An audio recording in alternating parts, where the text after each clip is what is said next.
record bisa deh. Oke, kita mulai. Apa sih habitat loss itu? Kalau habitat loss ya habitatnya habitat and loss. Habitat loss, habitatnya hilang. Nah, habitat loss, kenapa kok gandeng sama fragmentation? Karena loss of habitat caused by fragmentation. Fragmentasi itu apa? Ya, fragmen itu kan pecahan-pecahan. Nah, pecahan itu timbul karena adanya aktivitas manusia. Nah, ini kalau ada gambar, ini kecil sekali ya. Gambarnya ini adalah kegiatan ilegal, ya bukan illegal logging ya, logging. Ini kita nggak tahu apakah ilegal atau enggak. Jadi logging yang nanti menghasilkan gambar di sebelah kiri itu kan menghasilkan bagian-bagian kecil ya dari hutan. Bagian kecil lagi di gambar yang kedua ini juga bagian kecil dari hutan. Yang aslinya itu sebenarnya kan yang di ini, yang masih rimbun dan sebagainya. Nah, ini akhirnya kenapa kok dibilang habitat loss? Yang kehilangan habitat itu siapa sih? Yang kehilangan habitat tentunya adalah organisme yang hidup di situ. Jadi makna dari habitat loss adalah ketika suatu habitat berubah bentuk dari suatu tipe atau yang lain.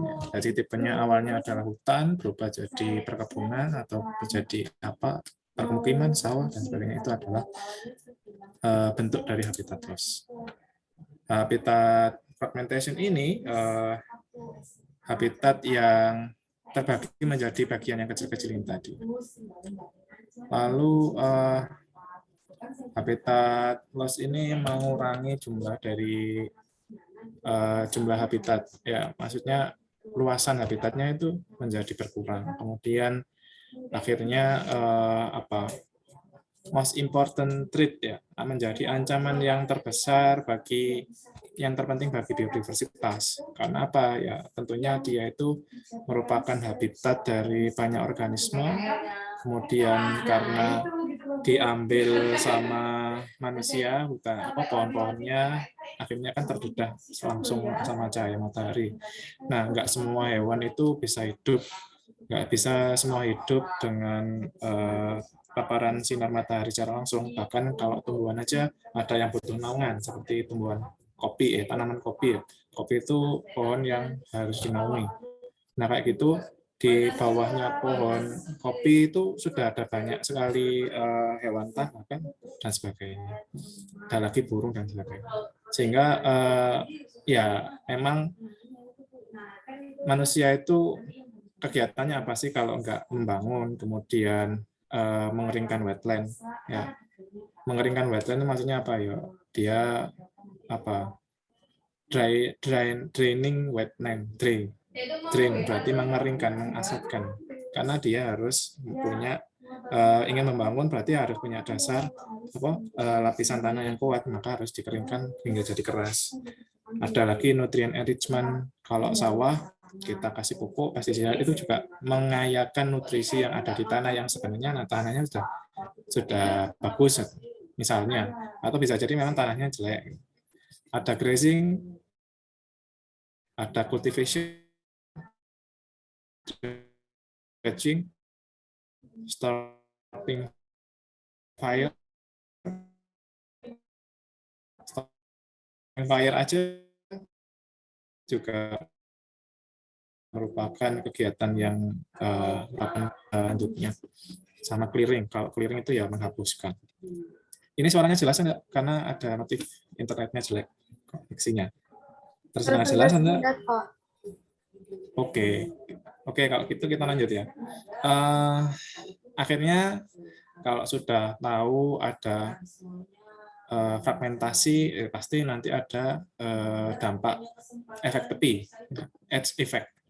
Kemarin kalau kuliah ekologi sudah ikut dengan saya, pasti kalian paham maksudnya edge effect itu apa. Yaitu efek tepi di mana adanya perubahan entah itu climate-nya, entah itu soil environment-nya atau spesies komposisinya, karena adanya efek tepi. Biasanya kan hewan itu bisa jadi merata persebarannya di suatu area. Kemudian karena dipotong, akhirnya dia itu cakupannya semakin mengecil, semakin mengecil.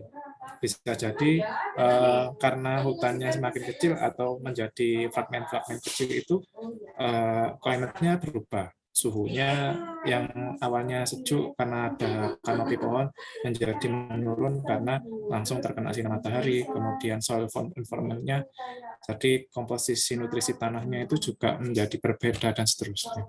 Pasti itu juga nanti berdampak pada spesies composition-nya, komposisi spesiesnya. Sehingga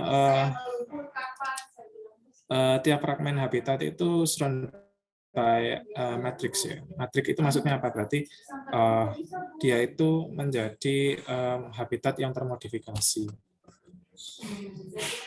Nah, kemudian yaitu seperti yang saya jelaskan tadi, this is seen in the vegetation present in forest fragment where stem density increase the edge.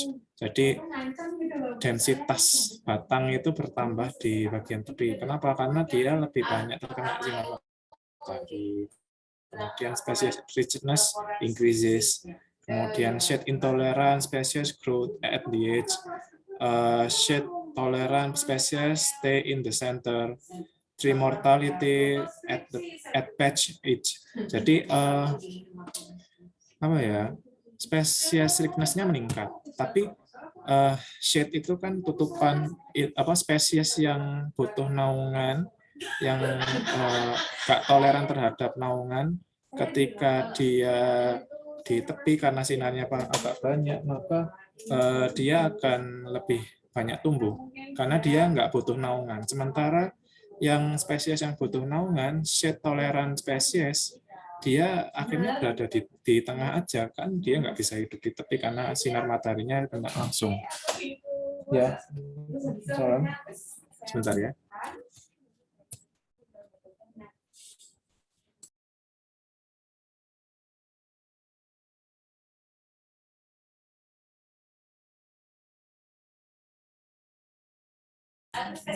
Oke, saya lanjut ya. Jadi banyak sekali aspek yang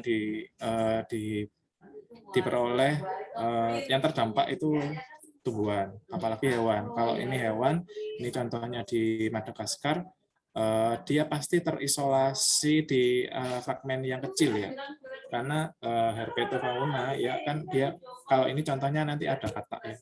Katak itu kan ya butuhnya habitat yang lembab. Ketika ada panas sinar matahari langsung, dia nggak bisa kemana-mana kan, karena petnya kecil. Mau migrasi ke patch yang lain aja nggak bisa karena dia butuh kelembapan yang tinggi misalnya. Nah, kemudian pada akhirnya itu nanti juga berdampak pada jaring-jaring makanan, kemudian peran dia, nisnya dia itu juga seperti apa, itu akan sangat berubah. Jadi nah ini juga berdampak pada distribusinya, kemudian ini kalau ini berdasarkan hasil kegiatan antropogenik oleh manusia, ya ini kita lewati aja. Nah ini contohnya ya, kalau ini Mantidactylus boulengeri. Nah, ini habitatnya kan awalnya kayaknya kelihatan lembab ya. Ketika nanti dia dipotong di bagian menjadi fragmen kecil, kan akhirnya dia nggak bisa mendapatkan habitat yang dia butuhkan. Maboya elegans, kemudian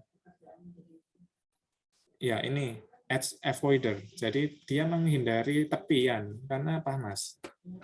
Kemudian interior avoiding itu dia menghindari di tengah karena dia butuh panas ya. Berarti dia harus ke tepi malah. Seasonal. Kalau ini Mandidactylus bicalcaratus, ini musiman. Kalau musimnya berubah, ya berarti dia juga bisa nanti mati. Omnipresent, apa ini omnipresent? Ya, jadi dia makan segala ya, Hemidactylus mercatorius. It avoiding reptile and reptil sama amfibia menghindari, tapi itu akan sangat mudah untuk toleran dengan kondisi habitat. Jadi bisa jadi mereka nanti mengumpul di tengah, kemudian mereka bisa jadi malah terkompetisinya nanti semakin menipis, kemudian akhirnya mereka menjadi punah sendirinya.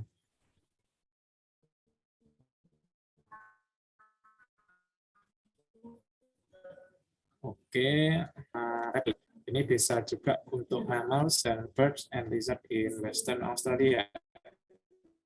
Ini juga tampak juga di Australia Barat. Daerah 34 sampai 5.119 hektar. Mereka itu dilindungi, preserve itu dilindungi.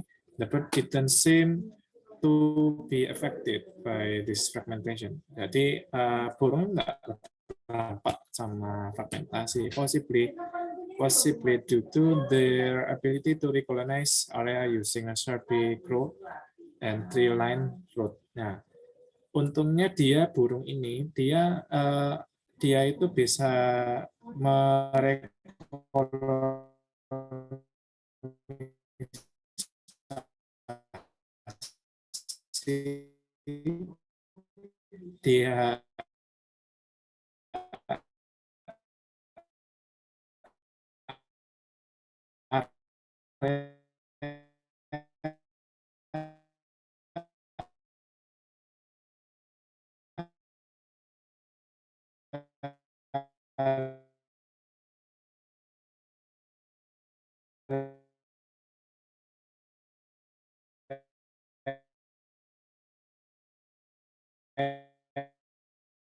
yang berumput, shrubby Australia. Beda pohon-pohon di sepanjang jalan. Nah, ini nanti bisa jadi topik yang khusus untuk teman-teman melakukan PKL atau melakukan skripsi untuk mengetahui diversitas burung kalau kayak gini gimana. Kan belum ada. Jarang sekali. Itu burung, bisa jadi nanti serangga, bisa jadi nanti kadal atau tupai dan sebagainya. Itulah teman-teman bisa lah nanti menjadi melakukan penelitian seperti itu. Lizard and mammal were affected by isolation as if they were on an ocean island. Nggak bisa sama lizard.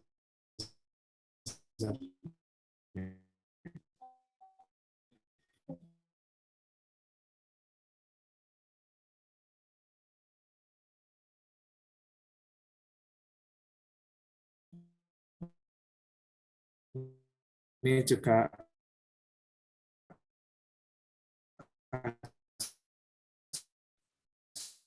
Bapak mohon maaf suaranya terputus-putus. Ya, di Ontario has been destroyed. Ya. Coba saya ganti sama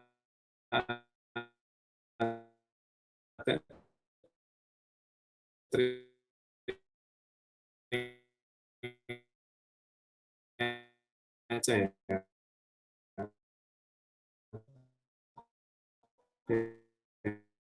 Nanti lebih jelas karena kalau pakai ini biasanya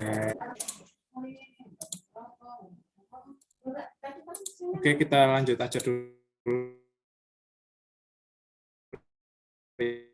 ya.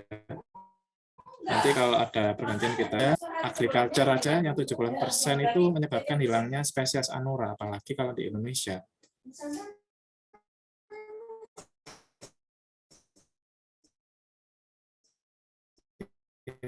Di stadion India area itu juga diganti menjadi area pertanian yang harusnya sebenarnya hutan. Jadi this was seen for 7 species of frog, 7 spesies. Nah, ini microfrog, ini langka sebenarnya. Microfrog ini karena katanya ukurannya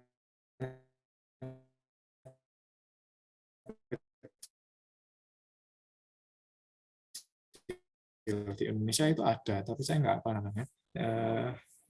kan sangat disayangkan sekali karena habitat destruction dan the habitat that the frog relies on is sand plain fynbos.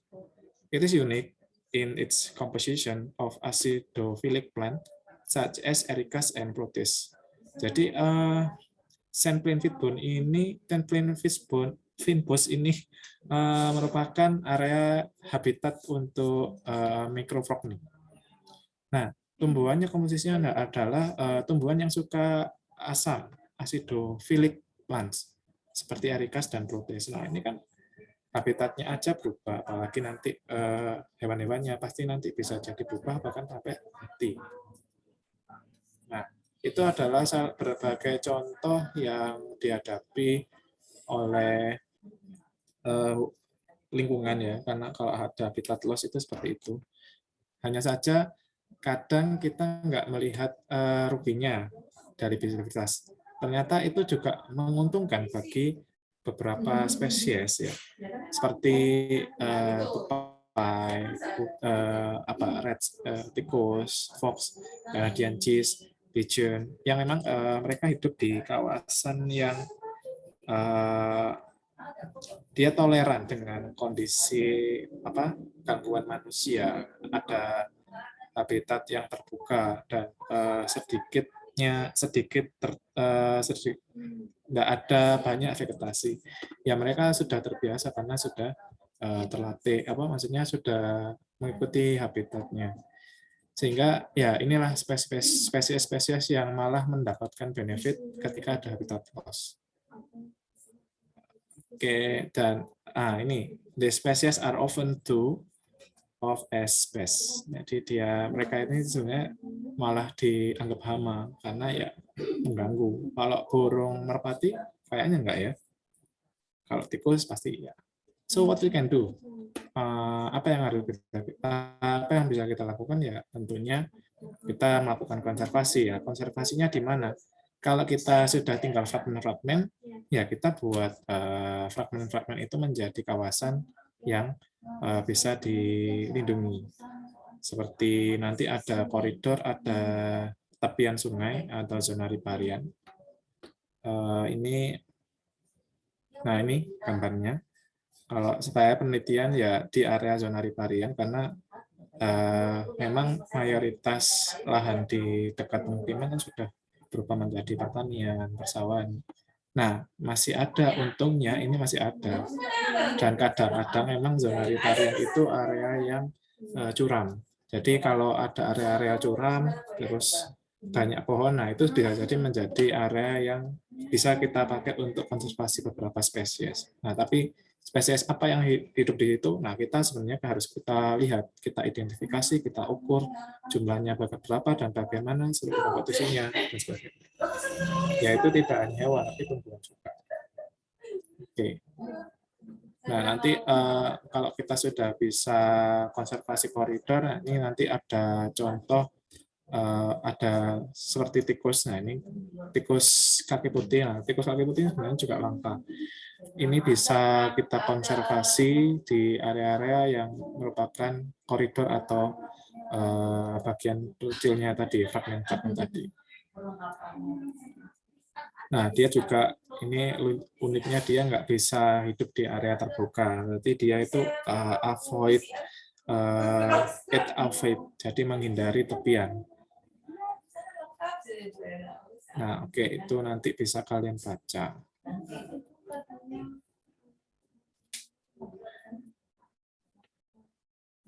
Nah, tapi kadang juga koridor itu punya masalah juga.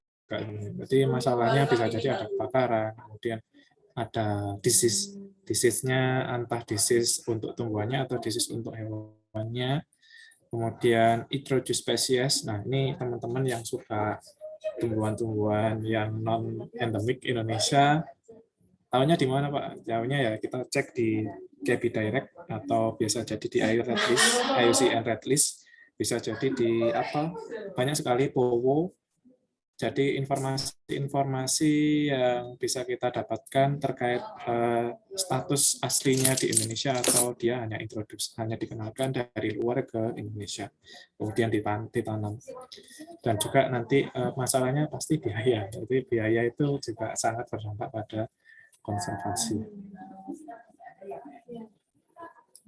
Nah, ini contoh di Zimbabwe. Dia juga melakukan konservasi koridor. Nah, terus apa yang harus kita lakukan ya? Tentunya kita perlulah untuk melakukan ecological sampling ya. Sebelum kita menangani fragmentasinya, kita konservasi, kita identifikasi, kita lihat struktur komunitasnya, statusnya apakah dia dominan, apakah dia itu sedikit atau bahkan nggak ada, yang harusnya di situ ada atau yang harusnya di situ nggak ada, apakah statusnya native atau statusnya non native dan sebagainya dan seterusnya. Itu kita identifikasi dan kita buat report. Nah, tentunya tidak hanya ekosistem terestrial ya, akuatik juga iya. Sama nanti kita dukung dengan parameter psikokimianya. Karena inilah menjadi penting untuk kita melakukan perbaikan lingkungan dan menghindari kerusakan yang lebih parah. Oke, ini untuk yang pertama. Sebelumnya ada yang ingin ditanyakan dulu? Jaringannya.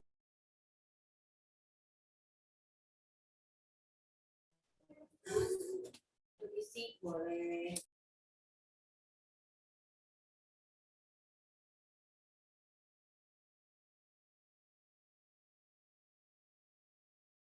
Oke, sudah jelas terdengar. Silakan, apakah ada yang ingin bertanya mengenai materi siang ini?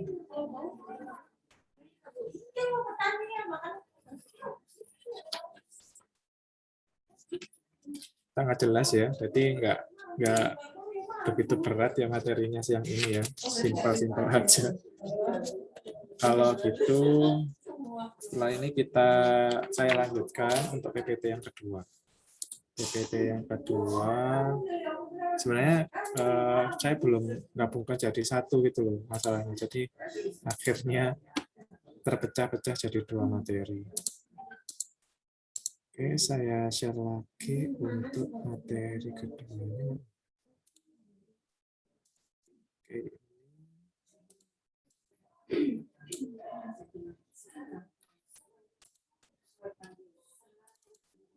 Oke. Nah, sekarang adalah gimana kita melakukan pengukuran biodiversitas. Kalau ini kita bahas yang untuk tumbuhan, measuring plant biodiversity. Kalau kita lihat, kalau kayak ekosistemnya sebelah kiri, mungkin tumbuhannya nggak banyak ya, 1-2 gitu aja, atau 3. Ini kaktus yang tinggi, kaktus yang daun. Ini apa? Ini vegetasi bawah. Kalau ini kan banyak ya, bunga yang warnanya oranye, kuning, dan sebagainya, ini pasti sangat banyak biodiversitasnya. Nah, akhirnya kenapa kok kita harus melakukan pengukuran biodiversitas ya itu tadi. Sambil kita melakukan, misalnya mau skripsi ya, kita juga teman-teman bisa melakukan konservasi. Nah, konservasinya bagaimana? Kita bisa cek apakah spesies-spesies ini alami asli dari Indonesia atau bukan, kemudian apakah dia invasif atau bukan, kemudian apakah dia diintroduce, kalau jumlahnya sedikit nanti harus diapakan. Itu sebenarnya adalah pentingnya kita mengukur plant biodiversity. Nah, how to measure? Kalau di kayak gini ini apa ya istilahnya ya? Kalau gini kan padang rumput ya jelas. Kalau ini daerah tinggi, dataran tinggi, ya konifer. Kalau ini hutan hujan, pasti metodenya yang dipakai sama, jadi terstandar, tapi bisa diaplikasikan di seluruh macam ekosistem. Nah, yang pertama pasti kita harus melihat richness-nya. Nah, richness itu apa? Kekayaan. kekayaan atau jumlah dari spesies, number of species. Kalau dan juga abundant. Jadi abundant itu adalah kelimpahan proporsi dari spesies-spesies yang ada. Kalau ini ada dua gambar, plot A dan plot B, plot 1 dan plot 2. Ini ada banyak macam ya. Ideal bintang, lingkaran yang warna merah, ungu, segitiga dan sebagainya. Kalau yang kedua, ini macamnya nggak terlalu banyak. Dan kelihatan dominan ya, dominan yang bulat ungu sama yang segi 6 yang berwarna hijau. Nah, inilah pentingnya kita melakukan pengukuran plan biodiversity, terutama thickness-nya sama abundance-nya. Coba ini dihitung. Jumlah tipe-tipe bentuk dan warnanya itu ada berapa. Jadi kalau hitam, bintang hitam sendiri hitungnya 1. Bintang biru hitungnya 1, berarti ada 2. Nah, ini berapa kalau yang dibandingkan plot 2? Kalau saya hitung plot 2 aja lah. 1, 2, 3, 4, 5, 6, 7, 8, 9. Ini 9. Kalau ini berapa? 1, 2, 3, 4, 5, 6, 7, 8, 9. 9 juga ya? Ya, 9 juga. Tapi di ininya beda. Kelimpahannya berbeda. Dia di sini yang lingkaran ungunya banyak, kalau di sini lingkaran ungunya cuma 3 dan seterusnya. Ya, itu sama itu. Oh iya.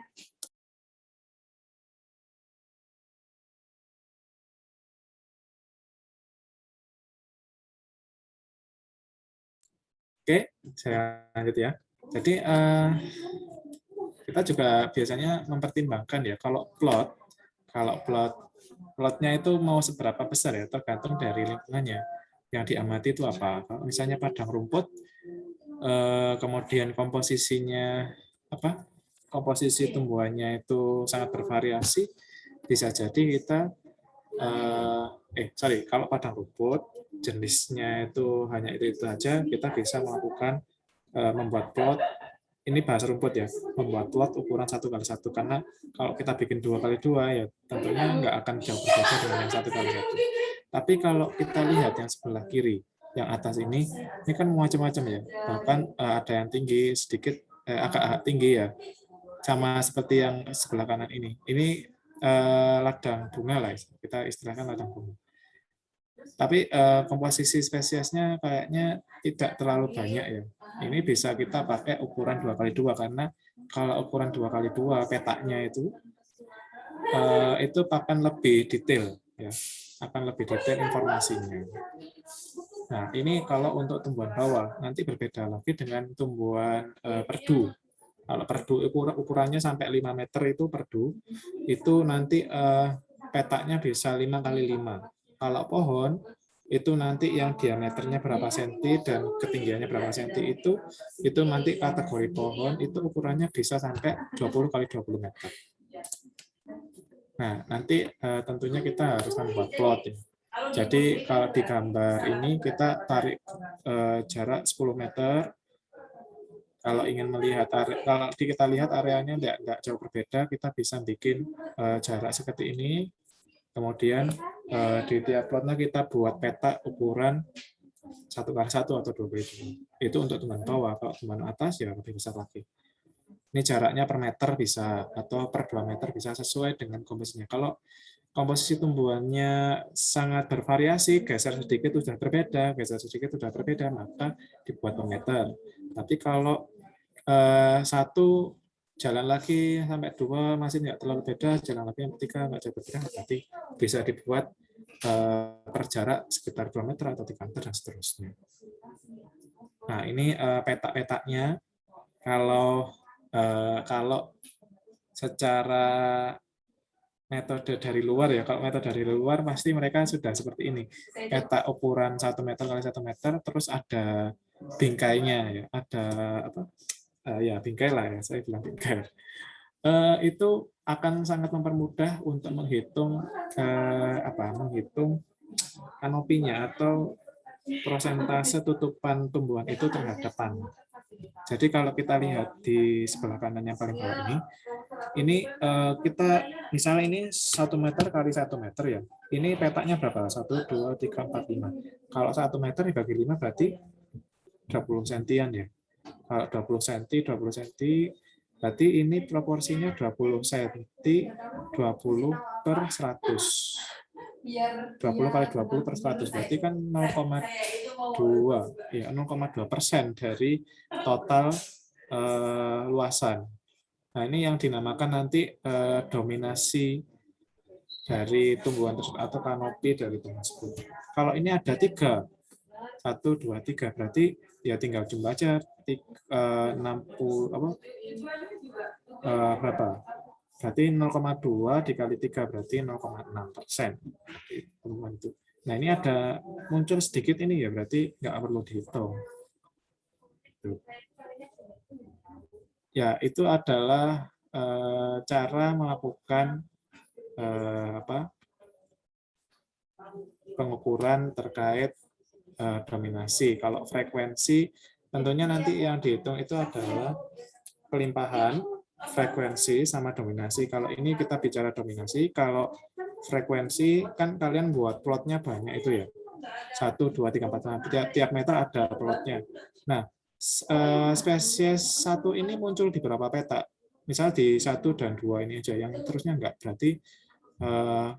Berarti hanya frekuensinya ada 2 di 5 petak misalnya. Berarti 2 per 5 berarti berapa?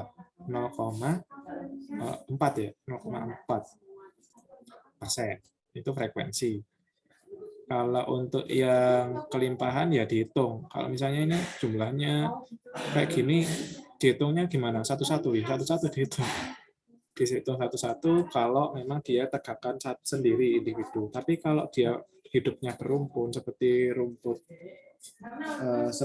rumputan, maka ya dia dihitung satu, nggak dihitung persatuan tegakan. Ini diserahkan ke pembimbing dan disimpan sendiri. Saya nggak usah nyimpan. Saudara nanti disimpan sendiri dan diserahkan ke pembimbing dan di TU. Ya, ya. Oke. Sehingga, nah ini contoh ya. Contoh untuk ini kan gambar pakis, gambar paku kok pakis. Paku, terus ini ada rumput yang seperti ini. Kemudian ini ada centella, apa itu pegadang, dan seterusnya. Nah, ini kan dihitung. Kalau ini bicara bicara ini tadi dominasi ya. Nanti dihitung berapa persen, dihitungnya berapa persen per spesies, sehingga nanti kita tahu persentase dari luasan spesies tadi. Nah, itulah adalah contoh pengukuran spesies. Bentar ya.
Oke, apakah ada yang ingin ditanyakan? Saya kasih waktu 5 menit atau 10 menit lah. Karena setelah ini saya harus bergeser. Jadi kalau ada pertanyaan silakan. Silakan bertanya selama sekitar 5 sampai 10 menit.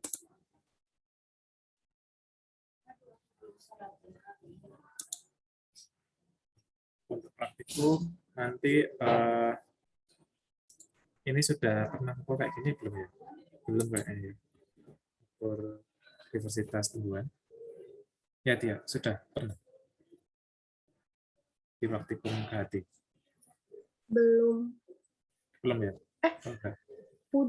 Udah Pak. 3 praktikum sama Bu Ari.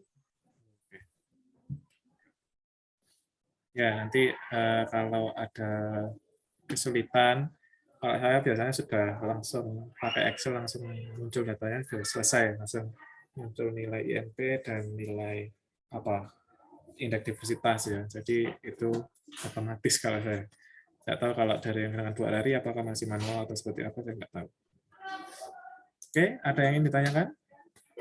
Nah, ini sebenarnya kalau sambil nunggu ya, kalau ada yang itu tanya langsung diinterupsi nggak apa.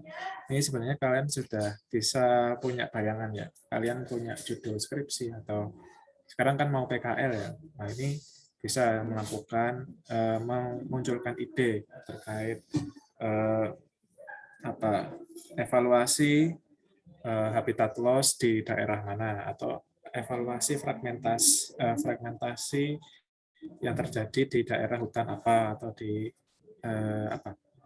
Tahura, Taman Hutan Rakyat, atau di Taman Nasional di Bromo Tengger Semeru, itu bisa dipakai untuk dasar melakukan habitat fragmentation, analisis habitat fragmentation dan sebagainya. Nah, ini kan judulnya pasti sangat banyak sekali, apalagi kayak kita bicara hewan. Teman-teman yang interest hewan apa? Hewan herpeto, kata atau kadal-kadalan, reptil itu bisa. Karena apa? Mereka itu kan sebenarnya juga indikator yang bagus untuk kualitas lingkungan. Nah, kalau kalian nggak amati, terus mereka tiba-tiba hilang tanpa kita tahu perannya dia dan dia sebagai indikator, maka ya kita kehilangan banyak hal.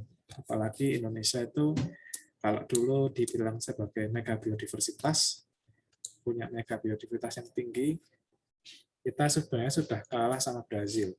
Kita posisi kedua. Kalau kita diteruskan, ya mau gimana, kita bisa-bisa kehilangan spesies kita.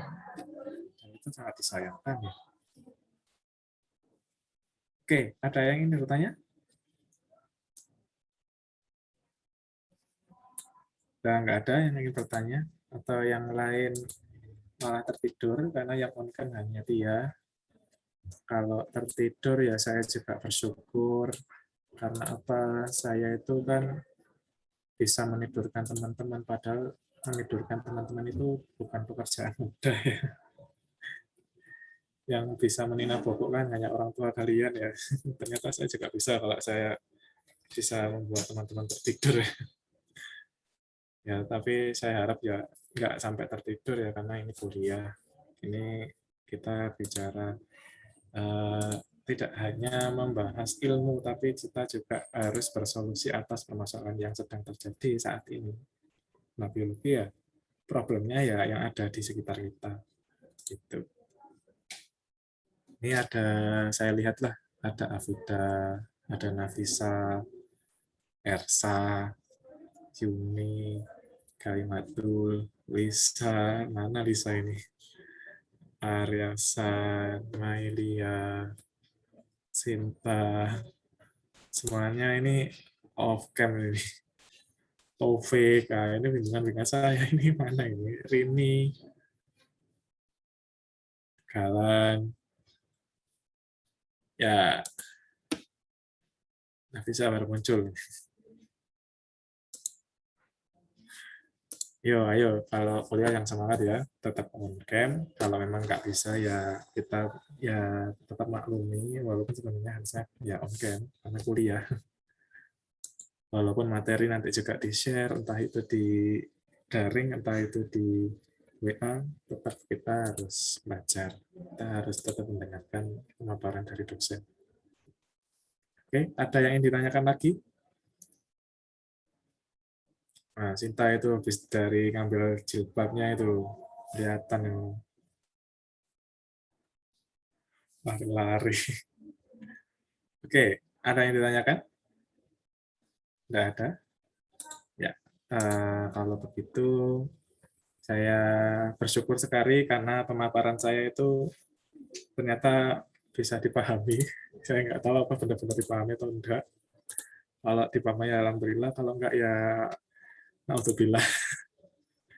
Nanti tolong dipelajari lagi dan diresapi dan dilihat ya. Karena orang ekologi itu tidak hanya sekedar duduk, tapi kita melihat kenyataan di lapang. Ini kalau orang yang benar-benar mau di lapang sih, mau benar-benar orang ekologi itu kayak gitu. Saya dapat pesan dari Prof. Lukman itu kan pembimbing saya dulu. Kamu nggak hanya boleh duduk tanpa memahami, tapi kamu harus juga keluar melihat dan membayangkan kondisi yang terjadi. Karena apa yang di luar tidak mencerminkan apa yang di teori. Teman-teman ingin menjadi penggerak, teman-teman melakukan riset inilah. Saya penasaran itu kalau di hutan di sawah kita itu jenis spesiesnya berapa banyak sih gitu. Ada girohnya, ada semangatnya gitu. Ya. Ya itu pesan saya tidak perlu banyak panjang lebar, semoga ilmu yang diperoleh pada siang ini bisa bermanfaat terhadap teman-teman, tidak hanya sekedar teori yang nanti numpuk jadi buku atau jadi PPT file yang nanti akan dihapus di kemudian hari. Semoga ini nanti juga bisa dimanfaatkan hingga nanti hari akhir. Demikian dari saya kembalikan ke ketua kelas untuk dibantu memimpin doa penutup kuliah. Ketua kelas, ketua-kelasnya hilang nih. Iya, Pak. Ketua-kelasnya hilang. Oke, yang bisa bantu pimpin doa. Untuk mengakhiri perkuliahan siang hari ini, mari kita membaca doa. Bismillahirrahmanirrahim. Allahumma sholli ala Sayyidina Muhammad wa ala ali Sayyidina Muhammad. Alhamdulillahirrahmanirrahim. Rabbana fa'ala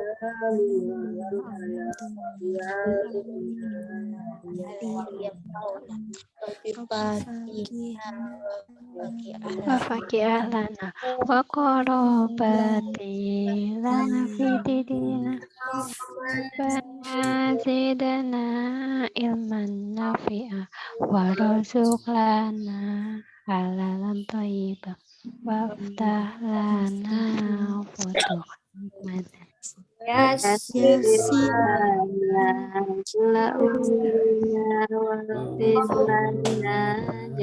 jami al-khotoya wardo'anna kulla amalina wa barik lana fima atoita atim lana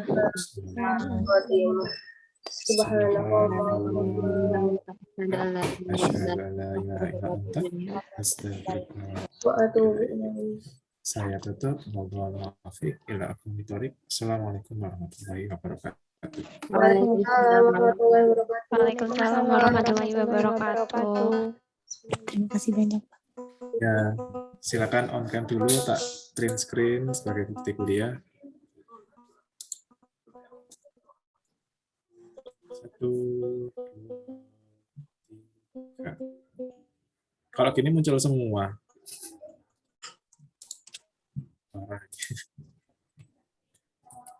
Oke, silakan bisa meninggalkan ruang online ini. Terima kasih, Pak. Ya, Terima kasih, Pak. ya, Makasih, Pak. ya.